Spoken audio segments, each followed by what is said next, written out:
চারদিকে আগুন ছড়িয়ে পড়েছিল। কোথাও পালানোর উপায় ছিল না। সবাই দিকবিদিক ছুটছিল। কেভিন চেষ্টা করছিল শিশুতে ভরা একটি বাস আগুন থেকে বের করতে। এখন প্রশ্ন হলো, সে কি এই মিশনে সফল হবে? চলুন জেনে নেই। গল্পটি শুরু হয় 2018 সালের নভেম্বর মাসে। আমরা পরিচিত হই কেভিনের সঙ্গে। সে এই গল্পের মূল চরিত্র, একজন চালক। তার দিনটা ছিল একদম স্বাভাবিক, প্রতিদিনের মতোই। সে একটি স্কুলে বাস চালক হিসেবে কাজ করত। তার আয় ছিল খুবই অল্প, যার কারণে সংসার চালানো কঠিন হয়ে পড়েছিল। কেভিনের এক মা ও এক ছেলে আছে যে তাকে অবাধ্যতা করে। কেভিন চেষ্টা করে তাকে বোঝাতে যেন সে স্কুলে যায়, কিন্তু সে কথা শোনে না। কেভিন বুঝতে পারে না তার ছেলের সঙ্গে কি করবে। তার একটি কুকুরও আছে। একদিন সে জানতে পারে কুকুরটি অসুস্থ হয়ে পড়েছে, তাই সে তাকে হাসপাতালে নিয়ে যায়। তখন সে ভাবে বিপদ এলে সব দিক থেকেই আসে। লোকটি কঠিন সময়ের মধ্যে ছিল, কিন্তু সে হাল ছাড়ে না। পরের দিন সে আবার স্কুলে যায়, যেখানে সে বাচ্চাদের তুলে নামিয়ে দেয়। শহরটির নাম প্যারাডাইস, ক্যালিফোর্নিয়া। এখানে আবহাওয়া সাধারণত শুকনো ও গরম। পাহাড়ের ওপর দেখা যায় বিদ্যুতের তারগুলো। একটি তারের শর্ট সার্কিট হয়ে স্পার্ক পড়ে শুকনো ঘাসের ওপর। আবহাওয়া শুকনো থাকায় ঘাসগুলো শুকিয়ে গিয়েছিল, আর তাতে আগুন ধরে যায়। এই আগুন দ্রুত বনাঞ্চলের দিকে ছড়িয়ে পড়ে, যেখানে পুরো প্যারাডাইস শহরটি অবস্থিত। শহরের মানুষজন তখনও বুঝতে পারেনি কি ভয়াবহ বিপদ তাদের দিকে এগিয়ে আসছে। কেভিন বাচ্চাদের স্কুলে নামিয়ে দিয়ে বাসটি গ্যারেজে নিয়ে যাচ্ছিল মেরামতের জন্য। এরই মধ্যে বনে আগুন ছড়িয়ে পড়েছে অনেকটা দূর পর্যন্ত। কিছু পুলিশ আগুন থেকে সঙ্গে সঙ্গে ফায়ার ব্রিগেডকে খবর দেয়। ফায়ার ব্রিগেড এসে দেখে আগুন অনেক উঁচু পাহাড়ের ওপর। সেখানে পৌঁছানো কঠিন, তবুও তারা চেষ্টা চালিয়ে যায় অন্য পথ ধরে আগুনের জায়গায় পৌঁছাতে। কিছু শ্রমিক আগুনের মধ্যে আটকা পড়ে যায়। অন্যদিকে দেখা যায় কেভিন বাস নিয়ে গ্যারেজের পথে। সে তখনও জানে না আগুনের ব্যাপারে। এমন সময় তার মায়ের ফোন আসে। মা বলে, তোমার ছেলে বমি করছে, ওকে হাসপাতালে নিতে হবে। কেভিন বলে, চিন্তা করো না, আমার বাস আছে, আমি এখনই ওষুধ আনছি। তাই গ্যারেজে না গিয়ে সে সরাসরি ওষুধের দোকানের দিকে যায়, কারণ তার ছেলেকে বাঁচানোই তখন সবচেয়ে জরুরি। শহরের ভিতর থেকে ধোঁয়া দেখা যাচ্ছিল। সবাই বুঝতে পারে বাতাস আগুনের দিকেই বইছে, অর্থাৎ আগুন দ্রুত শহরে ছড়িয়ে পড়বে। পুলিশ অনুসন্ধান শুরু করে কিভাবে আগুন লাগলো। আমেরিকার বন আগুন হওয়া সাধারণ ব্যাপার, কিন্তু এত ভয়াবহ আগুন স্বাভাবিক নয়। ছোট ছোট জায়গায় আগুন নিয়ন্ত্রণে আনা হয়, কিন্তু এই জায়গার আগুন তখনও নিয়ন্ত্রণের বাইরে। পুলিশ জানতে পারে কাছেই বিদ্যুতের লাইন ছিল। যখন আগুনের স্পার্ক তৈরি হয়, তখনও বিদ্যুৎ সংযোগ চালু ছিল, আর বাতাসও জোরে বইছিল। ফলে আগুন দ্রুত ছড়িয়ে পড়ে। বিদ্যুৎ বিভাগের কিছু কর্মী এসে পৌঁছায়। ফায়ার ব্রিগেড তাদের উপর ক্ষুব্ধ হয়। তোমরা জানো না আজকে এত জোর বাতাস, কেন বিদ্যুৎ বন্ধ করনি? ফায়ার ব্রিগেডের পরামর্শে বিদ্যুৎ বিভাগ অবশেষে পুরো বিদ্যুৎ সংযোগ বন্ধ করে দেয়। এরপর দেখা যায় এক এফবিআই অফিসার আগুনে আটকা পড়েছে। সে দেখে কিছু ঘর আগুনে জ্বলছে এবং লোকজন সাহায্যের অপেক্ষায় আছে। সে নিজেই মানুষদের বাঁচাতে শুরু করে, নিজের গাড়িতে তুলে নিরাপদ জায়গায় নিয়ে যায়। ফায়ার ব্রিগেড বুঝতে পারে আগুন অনেকক্ষণ ধরে জ্বলছে এবং তা প্রায় 5 কিলোমিটার এলাকা জুড়ে ছড়িয়ে পড়েছে। কেভিনের বস তাকে ফোন করে বলে, যদি বাসটা গ্যারেজে ঠিক করা হয়ে থাকে তাহলে নিয়ে আসো, আজকে স্কুলের ছুটি আগে দিয়ে দিচ্ছি। কিন্তু কেভিন তো গ্যারেজেই যায়নি। সে তখন ছেলের জন্য ওষুধ নিয়ে বাড়ির পথে। এদিকে ফায়ার ব্রিগেড দেখে আগুন অনেক উপর পাহাড়ে, তাই ছোট হেলিকপ্টার ও বিমান ব্যবহার করা হয়। এই বিমানগুলো বনাঞ্চলে পানি ছিটিয়ে আগুন নিয়ন্ত্রণে আনার চেষ্টা করে, কিন্তু এমন ভয়ানক আগুন নিয়ন্ত্রণ করা খুবই কঠিন হয়ে ওঠে। আগুন ক্রমশ বাড়তে থাকে। ফায়ার ব্রিগেড আরও হেলিকপ্টারের অনুরোধ জানায়। একজন এফবিআই অফিসার বন থেকে বেরোতে গিয়ে আগুনে ঘিরে যায়। সে বুঝতে পারে পালানোর কোনো পথ নেই, তাই সবাইকে কাছের পুকুরে লাফ দিতে বলে, যেন তারা বাঁচতে পারে। এদিকে কেভিনও বুঝতে পারে আগুন ভয়াবহ রূপ নিয়েছে। সে ছেলেকে ফোন করে বলে, আমি আসছি, কিন্তু তুমি কোনো অবস্থাতেই বাড়ি থেকে বের হবে না। স্কুলের বাচ্চারা জানালা দিয়ে ধোঁয়া দেখতে পায়। তারা বুঝতে পারে কোথাও আগুন লেগেছে। সেখানে মেরি নামে একটি শিক্ষক ছিলেন।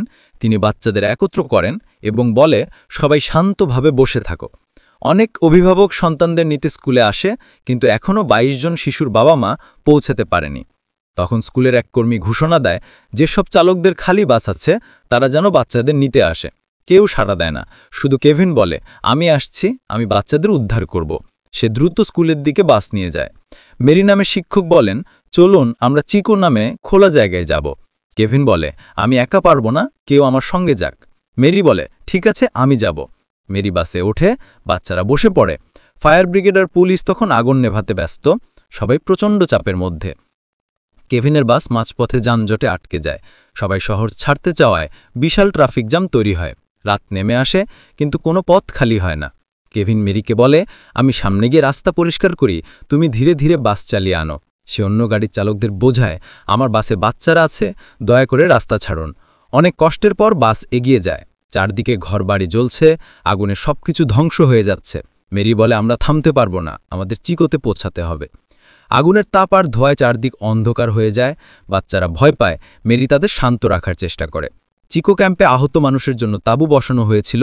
সব বাসকে সেখানে যাওয়ার নির্দেশ ছিল, কিন্তু কেভিনের বাস তখনও পৌঁছায়নি।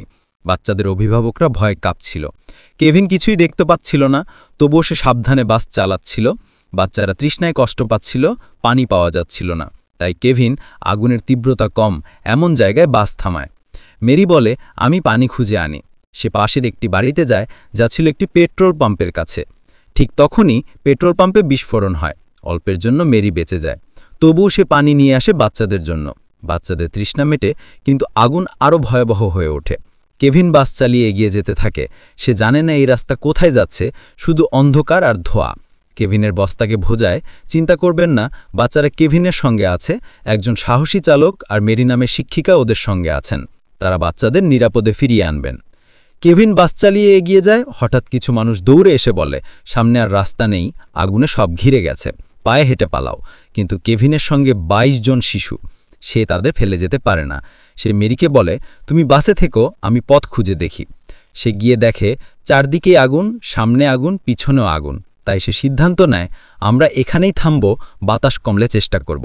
বাচ্চারা কাঁদছিল, মেরি তাদের শান্ত রাখার চেষ্টা করছিল। কেভিন বলে, আমার একটা ধারণা আছে, আমার টি শার্ট ছিঁড়ে ভিজিয়ে বাচ্চাদের মুখে বেঁধে দাও, যেন বিষাক্ত ধোঁয়া না ঢোকে। তারা তাই করে।